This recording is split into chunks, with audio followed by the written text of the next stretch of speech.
Have you ever looked at a map of Russia and wondered how it got so massive?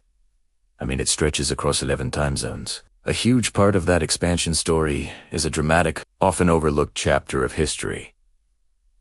Russia's conquest of Central Asia. This wasn't some ancient event. It happened in the 19th century. At the same time, the American Wild West was being settled. But while Hollywood was making westerns, this epic tale of empires, deserts, and fierce resistance got buried in the dust of the steppes. Today, we're digging it up. How did Russia swallow up a region the size of Western Europe? And why did the rest of the world just let it happen? Let's rewind to the mid-1800s. Central Asia wasn't an empty space on the map. It was a vibrant, complex world of its own, dominated by three major powers: the Emirate of Buk, the Khanate of Khiva, and the Khanate of Kokand. These weren't just collections of nomads. They were sophisticated states with ancient cities like Samarkand and Bukhara, centers of trade and Islamic scholarship for centuries. They controlled the legendary Silk Road routes and had their own intricate politics and rivalries. To the south lay the mighty British Empire in India. For decades, Britain and Russia had been playing a cautious game of influence and espionage in the region, a political chess match known as the Great Game. So what changed? Why did Russia decide to stop playing games and start an all-out conquest? There were a few key reasons. First, raw ambition. The Russian Empire, under leaders like Tsar Alexander II, was driven by a powerful sense of manifest destiny. They saw themselves as a civilizing force, bringing order and modernity to what they viewed as backward, chaotic lands. Of course, this was also a convenient justification for expanding their power and prestige. Second, security. The southern frontier of the empire was long and difficult to defend against raids from nomadic groups. Russian military leaders argued that the only way to secure the border was to push it further south, pacifying the tribes and establishing a clear, defensible line. It was a classic case of what historians call creeping imperialism.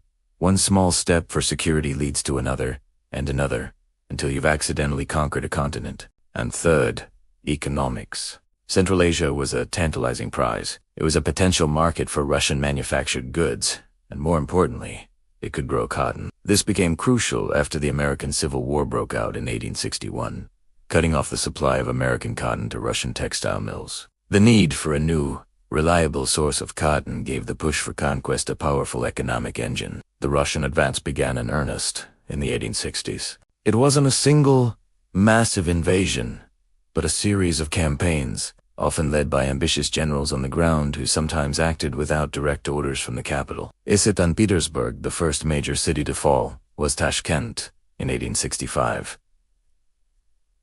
General Mikhail, with fewer than 2,000 men, stormed a city defended by 30,000. It was a shockingly bold move, and it worked. The capture of Tashkent sent a clear signal.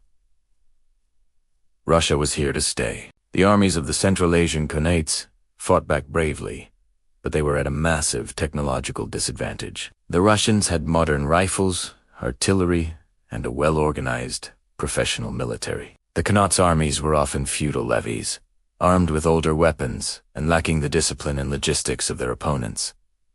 One by one, the great cities fell. The legendary Samarkand, the capital of Timur's ancient empire, was captured in 1868. The Khanate of Kokand was completely annihilated and absorbed into the empire by 1876.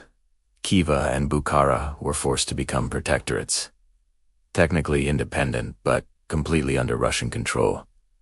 The resistance was fierce. Leaders like Yakub Beg in Kashgaria and various tribal chieftains led rebellions and fought desperate guerrilla campaigns. The nomadic Turkmen tribes, known for their incredible cavalry skills, put up some of the most stubborn resistance. The final major battle was the siege of Geopolitics in 1881.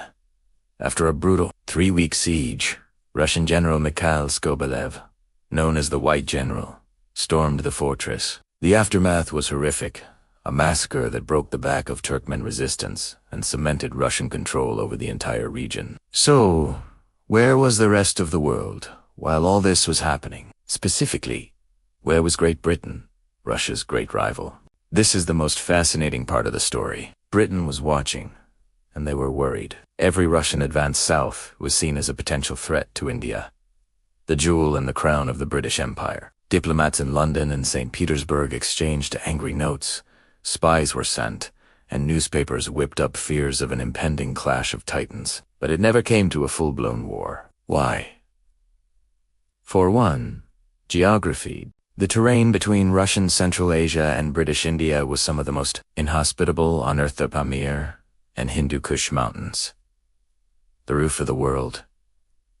Invading India from the north was a logistical nightmare, and both sides knew it. For another, Britain was often distracted. While Russia was conquering Tashkent, Britain was dealing with conflicts in China, New Zealand, and elsewhere. They simply didn't have the political will or military resources to intervene directly in Central Asia. There was also a degree of mutual understanding. The two empires were rivals, but they were also members of the same club of European imperial powers. They understood the rules of the game. After decades of tension, they eventually came to an agreement. In a series of negotiations culminating in the Anglo-Russian Convention of 1907, they drew lines on the map, creating a buffer zone of Afghanistan between their empires. Britain reluctantly accepted Russia's control over Central Asia in exchange for Russia promising to stay out of Afghanistan. The great game was over, and Russia's conquest was internationally recognized. No one else, not the Ottomans, not the Persians,